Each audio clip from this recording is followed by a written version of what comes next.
people invest so much time and money preparing for the fair that it just wasn't fair to them once we knew it wasn't going to look the way we're used to let them continue investing that time and energy.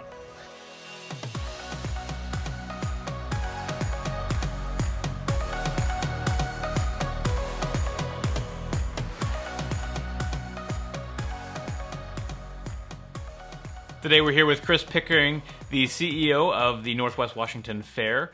And welcome, Chris. Thanks for being here today. Thanks for having me, Josh. So, Chris, obviously the news of the fair having to be canceled this summer has major implications for everything that you guys are doing out there. What was it like to make that decision, and what were some of the things that led up to basically having to cancel this event? Absolutely. And it's not only a traumatic decision for the fair, but for the community at large as well. Everyone is very involved in putting this show together and very involved in seeing it be successful. About 2 or 3 weeks ago now, the Whatcom County Health Department came out with a press release announcing that all summer events should be canceled. And that started a conversation between ourselves and county and city executives to discuss just what that would mean for the fair in late August. And as we had those discussions and we started looking at the implications of what a modified fair would look like, and there just wasn't a way that we were going to be able to put on the fair the way that we know it by August. And with Governor Inslee's recent extension of the stay home, stay healthy order, it really just affirmed our decision, because if we're not able to exit our homes until June, there's no way we're going to have 4,000 people in a concert venue in August. Can you describe briefly what does the fair mean for Linden and the communities just in the county, for people to participate in the fair and all the kids that are involved in the fair? What does the fair mean for the community? You know, for many people, the fair is the thing every year that they look forward to. For the youth that are raising their livestock, it's their chance to show them off. And we're hoping to be able to provide an experience for them where they're still able to show them off, be judged, and send them off to auction.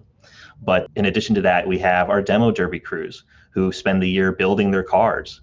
And it's one of the reasons we had to make the decision as early as we did, is because people invest so much time and money preparing for the fair that it just wasn't fair to them once we knew it wasn't going to look the way we're used to let them continue investing that time and energy. So, you know, I know for me, my fair was my first job. Worked at my local county fair as a youth ambassador and then in the guest services department. So that was a great resume builder for me. Not many people were coming into the workforce at 18 having been a customer service manager, you know, at the local fair.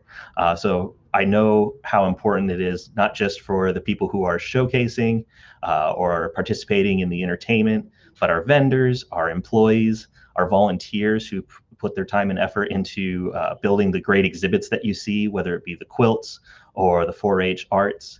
All of that takes a lot of time, a lot of effort, and we really appreciate everyone who comes together to bring the fair together. It's really what makes the fair so unique, is that everyone has their thing about the fair and they experience it in a different way. And that's why this year our theme was going to be Experience the Fair.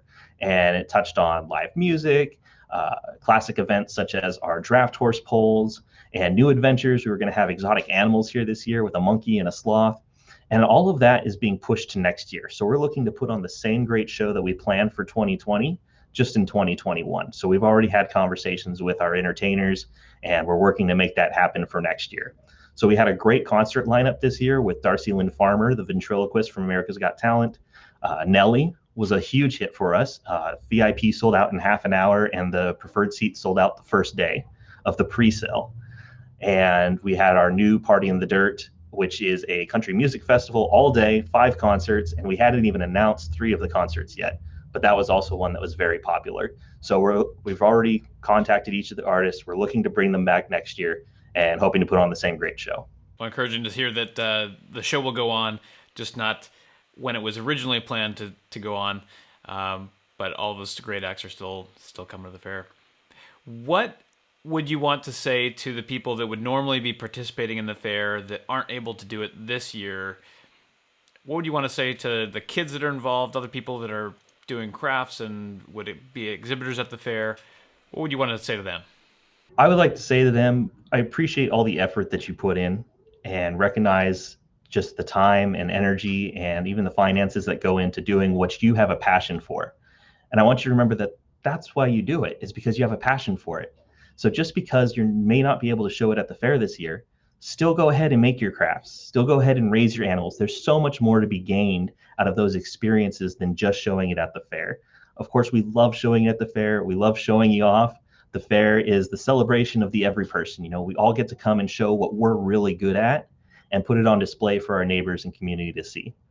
So I'd encourage you to continue to pursue your passion and continue to pursue your projects.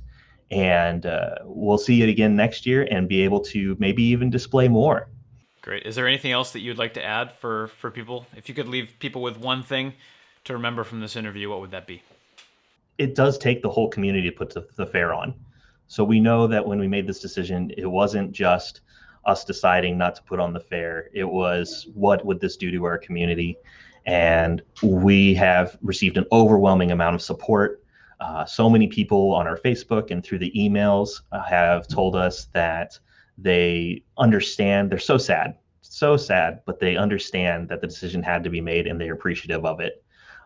So thank you for all of your support. We're only here because you want us to be here. We are a 501c3 nonprofit, so we're fully supported by our faithful guests and our community members. So we look forward to continuing to serve you, bringing some new and exciting opportunities this year, just as soon as it's safe for us to come together again. And we're going to have an even better fair in 2021. Awesome. Well, Chris, thanks for taking the time this morning and for giving us a quick update on the fair and where things are at.